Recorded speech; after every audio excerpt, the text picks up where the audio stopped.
Hey everybody, welcome back to my channel. My name is Kelsey. I'm Kelsey Yogi here on YouTube, Instagram, and TikTok, and we're going to be on our hands today, but we're using our exercise ball. I've had a few of you message me or comment and say, it's really hard to stay stable on the ball. I love these drills, I love this class, but I'm falling off the ball. And you know what? We all do. So you're definitely not alone there. It takes a lot of shoulder strength and even more core stability. So it's one of those things that you just have to keep at and you have to keep doing. Be willing to fall. The ball goes rolling across your room. It happens. Don't worry about it. We've all been there. So for this class, you're gonna need your exercise ball. Mine is, I don't even know what this brand is. It's from Walmart. We've had people ask me what size and what brand they are. It's like Athletic Works from Walmart.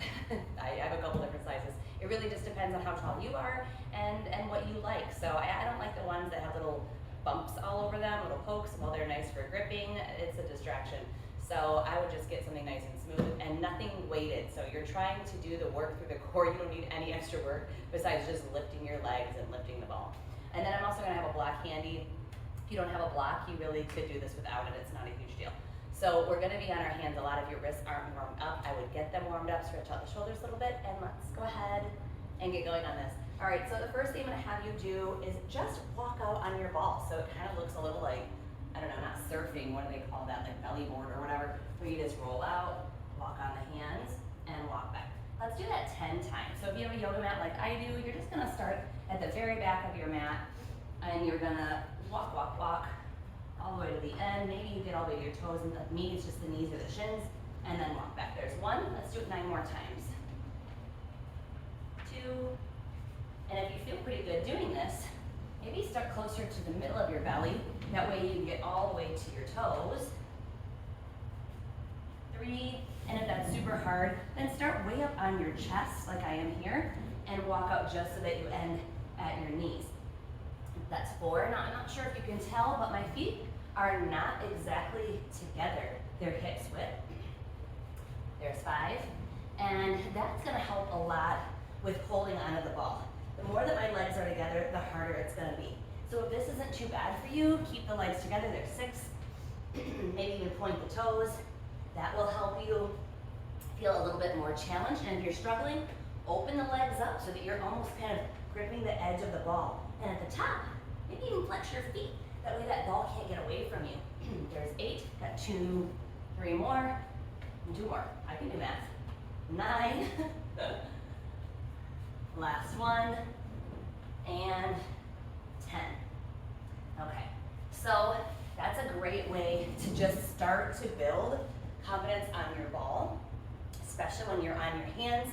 That core has got to turn on, it's got to get super strong. So if that was super challenging for you, do that every day. Do 10 ball walkouts every day. Maybe just hold that plank for a little bit at the very end, whether it's your knees or your ankles that are all the way on the ball, depending on how much you need to be challenged. Feet together or feet a little bit apart, flex the feet or don't, depending on what you need to find the strength on your ball. The next one that we're gonna do is some shoulder taps. So this is gonna get a bit harder. There's our plank position that we're talking about. So if you're not already in your plank, go ahead and get there. And now again, depending on how much work you need, if you're feeling really good on your ball, ankles together, just the ankles on the ball, and we're gonna tap shoulders. So we're just gonna alternate from hand to hand.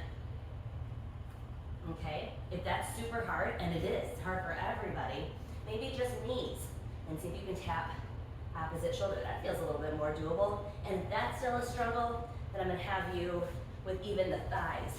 You get better moving the ball the more you do it. Even just the thighs on the ball, okay?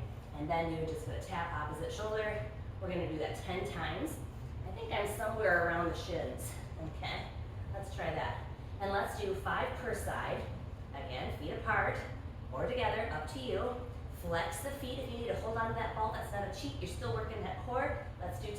1, 2, spread those fingers. 3, 4, pull your belly button to your spine. 5, look at something that's not moving. 6, 7, 8, really press down the base of your thumb.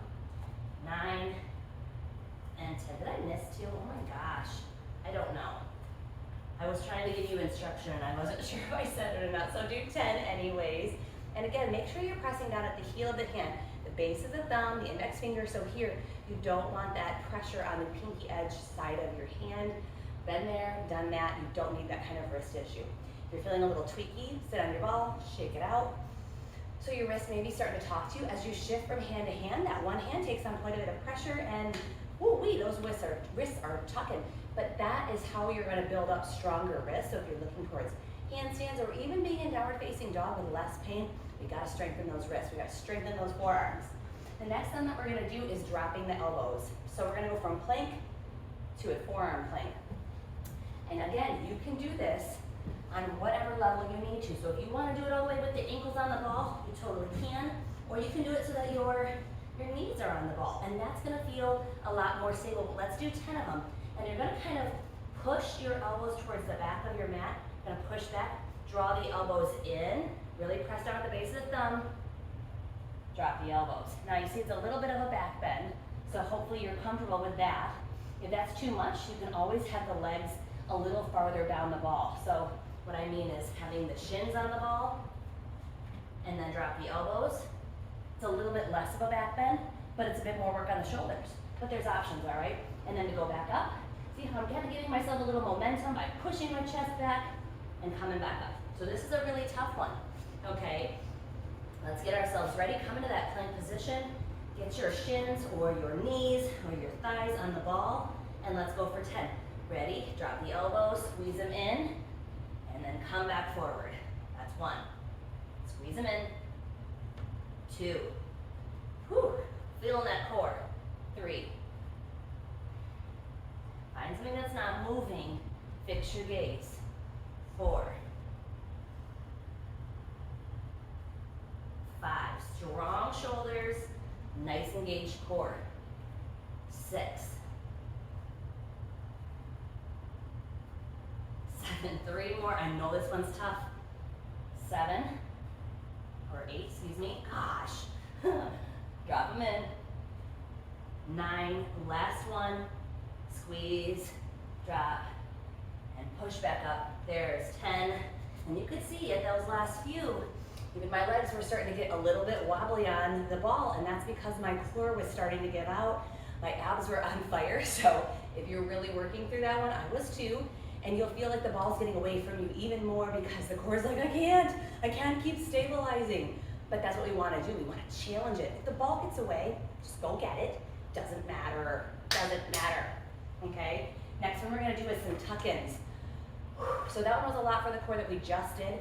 And this next one's going to be a lot. So in that plank position, we're just going to pull the knees into the belly and crunch into a tight ball and like kind of tuck all the body in, and then we're going to send the legs back out. So just tucks 10 times. Let's get it done. Okay. So this one I need you to be a little bit further out. So shins would probably be a little bit better, and then pull it in and back out. But if that's too much, then you can always go knees and then come to the shins. Okay, but if you start on the ankles, that's going to be too far down because as the ball rolls in, it's going to shift farther down your leg and it's going to go past your toes, you're going to lose the ball. So either start on the shin or start on the knee, okay? All right, 10 tuck-ins. Farther down the ball you start, the more challenging it is. Hands are right under the shoulders, pushing out of the shoulder, rounding the upper back, right? And the belly is pulling in. Let's do 10. 1, 2, 3, 4. Look at me counting good this time. 5, 6. The ball's starting to get away, so I gotta adjust. That happens. 7, 8, 9. Last one. And 10.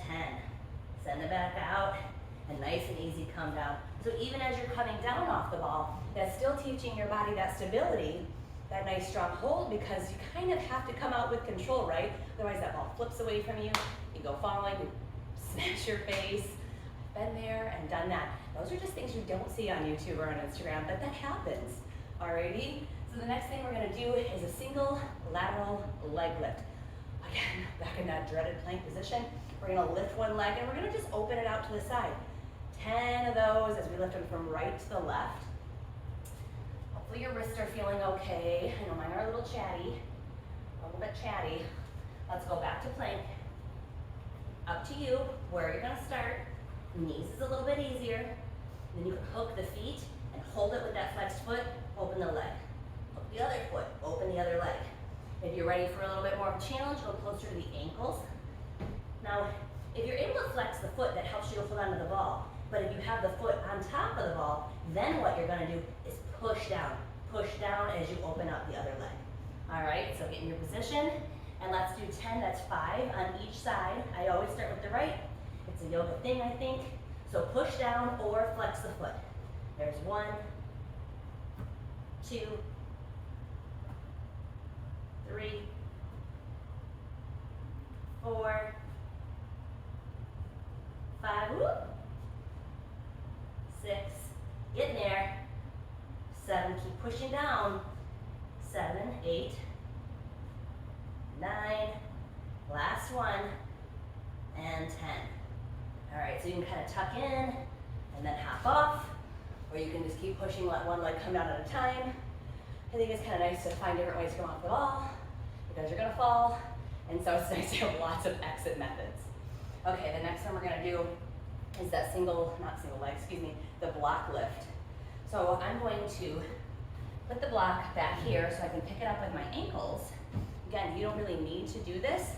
This one is not so bad for balance, but we're just gonna be working that low back, which is a part of your core. Low back, glutes, all of the different abdominal muscles, they're all part of your core. So yeah, even the low back is part of it. And that needs to get strengthened as well. Oh, and hip flexors.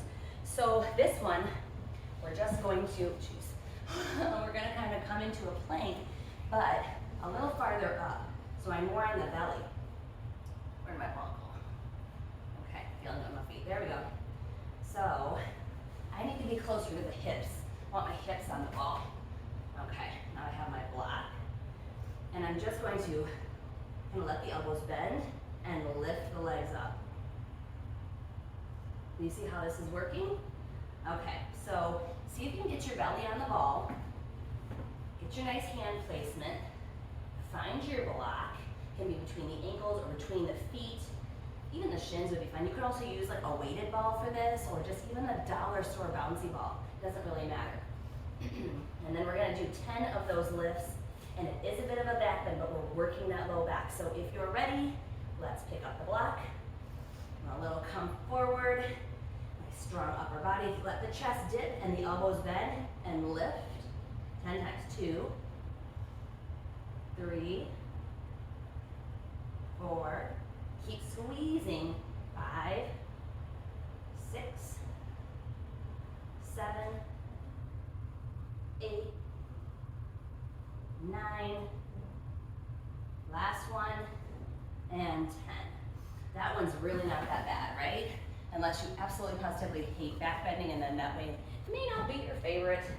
Okay, the next one's gonna get harder again, so hopefully that was a little bit of a reprieve, because now we're gonna lift the leg up. Last time we went out to the side and those lateral lifts, now we're gonna go straight up. All right, this one's tough, because it's gonna be like a half of a pike plus a leg lift. You don't have to get the hips all the way up. You could just stay in a plank position. Do what you gotta do. So this is what I'm talking about. Come into your plank, get the shins on the ball, and then I want you to come forward and either pike the leg up, pike the butt up, and lift the leg, or if that's way too much, then I'm gonna have you just stay in this plank position, and you're just gonna push down with the left leg and lift the right, okay? So why don't we start with that? Why don't we start with just the plank position, and then we'll try to pike ones next. So yeah, I just gave you double the exercises, but that's okay. So come into your plank, shin is on the ball, unless you need it up higher by the knee, that's fine. Push down with the left, lift the right, here we go. Right leg, push with the right, lift the left. That's 2, right leg, 3, left leg, 4, right leg, 5, already halfway, left leg, 6, gotta fix the ball, right leg, 7, left leg, 8, last 2, right, 9, left, 10. Whew, okay, sit again and shake out the wrists. Maybe give them a little Stretch out on the back sides. I know that's where mine tend to hold that pressure and start to hurt. Okay, so hopefully that one wasn't too bad. If it was, then just stay right there and do that one all over again. If you felt pretty good in it, then let's do that half pike, where we pike the butt up, kind of starting to go from a plank to a little bit more of a bent position, and then you're gonna lift a leg, just one at a time. All right, we have 2 more drills to go. We're almost there. All right, so we're gonna start with the shins, maybe the knees, lift the butt. See if you can lift the right leg. Lower it back down, all right? If you're not there, get there already. And then let's do 10 of those. So pike the butt up, push into the shoulders, shift forward, lift the right leg. Go back down, pike the butt, lift the left leg, that's 2. Down, pike, right, that's 3. Down, pike, left, ooh, push into that right foot. 4, lift the hips, lift the right leg. Already halfway, go back down. Lift up, lift the left. 6, we got 4 more. Pike up, lift the right leg. That's 7. Back to the plank. Pike up, gotta fix my feet. Lift the left, back down. So as you can see, I lose my feet too. Lift the right leg, up and down. Last one, pike, push into the right, lift the left, go back down. Whoo, that's tough. Whew, I'm losing my ball. So as you get more tired in those drills, the ball does want to kind of fly away from you. That's because you're losing your strength. Not because necessarily that you're doing anything wrong, but just that you're pushing those muscles to fatigue so they are not holding that control like you wanted them to initially. That's okay. Don't worry about it. If you can get 3 or 4 or 5 in there where you nailed it, the next time you're going to get 5 or 6 or 7 in. And it's little tiny baby steps. Tiny steps and stages till you find that balance. And that's how that's gonna work. I was losing the ball at the end there too. Plus, as you pike them in, pike them in, pike them in, slowly the ball works too far down the leg or too far up the leg, usually down. And so then you have to adjust the ball. And you're not doing anything wrong. That just happens from piking, piking, tucking, tucking. You do it again and again, you're gonna lose position. And then you kind of crawl the ball back down in position with your shins, and you'll get better at doing that the more and more that you do. All right, so we're going to go from a tuck position, tucked into a tight ball, boom, to a pike position. Both feet are gonna stay on the ball, and that's our last one. So let's just go ahead and give it a go, see what we can do. I'll show you real quick, and then we got 10 of them. So shins on the ball, shins are on the ball. This is my tuck, and then I'm gonna push into my feet and go into a pike. So I think this one's gonna be easier than that last one, so we won't end on too hard of a note. So if you are ready, get in that tuck position, tops of the feet on the ball, shins on the ball, push out of the shoulders, and then pike up. That's 1. Tuck it in, pike up, 2. Really straighten out those legs, push into the tops of the feet, 3. Lean forward, 4. Maybe even see if you can engage through the feet, push down, 5. Halfway, 6. Make sure that you are giving each hand, each arm, shoulder, 7. Equal amounts of weight, and you're really starting that lean forward. 8, 2 more, 9, last one, pike it up, and 10. Good. Whoo-wee. So there you go. Hopefully that gives you a couple ideas of how we need to start engaging the core, finding strong shoulders, and just having a great level of acceptance and tolerance and laughing at ourselves, because you're going to wobble, you're going to fall. I lose the ball all the time. It just totally happens. You'll get stronger, and that will happen less and less often. 6 months from now, when you come back to these videos, the ball will get away from you once, and you'll be crawling it all around with your shins and nailing it. So I hope that helped you guys. Make sure that you comment. Let me know what you want to see on here next time. Like and share on your social media, like Instagram. Please tag me as Kelsey Yogi on there too. Love to see what you guys are doing. Get your ball out and use it. If you guys have kids, they love doing this kind of stuff, so get them involved with you. Drink your water, because you're probably going to get very dizzy going up and down and up and down. You need to keep that blood pressure up and stay hydrated. And of course, please, you guys, like and subscribe on YouTube, because that helps me so much. You guys have an amazing day. Take care. Namaste.